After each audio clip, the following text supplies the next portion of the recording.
جنت کا بیان قرآن مجید فرقان حمید میں موجود ہے، لہٰذا جنت کا انکار یہ کفر ہے۔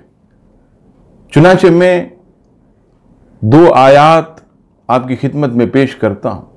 سورہ معارج آیت نمبر 34 اور 35 میں ارشاد ہوتا وَالَّذِينَ هُمْ عَلَىٰ صَلَاتِهِمْ يُحَافِظُونَ أُولَٰئِكَ فِي جَنَّاتٍ مُكْرَمُونَ۔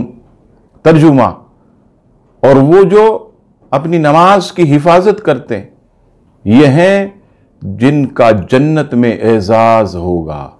اس آیت میں بھی جنت کا ذکر۔ دوسرے مقام پر سورہ توبہ کی آیت نمبر 20 تا 22 میں رب کریم فرماتا الذین آمنوا وہاجروا وجاہدوا فی سبیل اللہ بِأَمْوَالِهِمْ وَأَنفُسِهِمْ أَعْظَمُ دَرَجَةٍ عِنْدَ اللَّهِ وَأُولَئِكَ هُمُ الْفَائِزُونَ يُبَشِّرُهُمْ رَبُّهُمْ بِرَحْمَةٍ مِّنْهُ وَرِضْوَانٍ وَجَنَّاتٍ لَهُمْ فِيهَا نَعِيمٌ مُّقِيمٌ خَالِدِينَ فِيهَا أَبَدًا إِنَّ اللَّهَ عِندَهُ۔ ترجمہ، جو لوگ ایمان لائے اور انہوں نے ہجرت کی اور اللہ کی راہ میں اپنی جانوں اور مالوں کے ساتھ جہاد کیا، اللہ کے نزدیک ان کا بہت بڑا درجہ ہے اور وہی لوگ کامیاب ہونے والے۔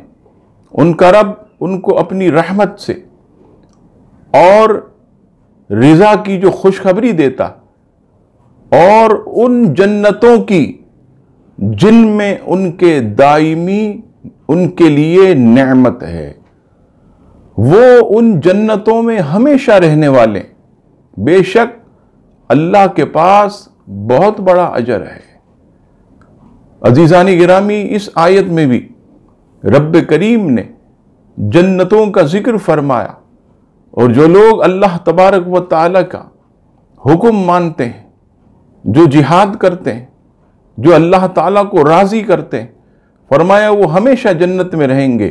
اور یہ بھی یاد رکھیے گا کہ اگر جنت نہ ہوتی، دوزخ نہ ہوتی، تو پھر دنیا میں جس آزمائش کے لیے انسان کو بھیجا جاتا کہ یہ کس قدر اللہ کی فرما برداری کرتا، اور فرما برداری کرے اسی پر اس کی موت ہو تو جنت، اللہ کی نافرمانی کرے، اللہ تبارک و تعالیٰ کے ارشادات کو پامال کرے تو اس کی سزا دوزخ کے ذریعے۔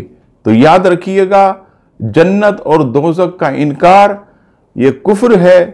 اسلامی عقیدے میں یہ بات ہے کہ جنت اور دوزخ پر ایمان رکھنا یہ ضروری ہے۔ اللہ تبارک و تعالی ہم سب کو اسلامی عقائد پر کاربند رہنے کی توفیق عطا فرمائے۔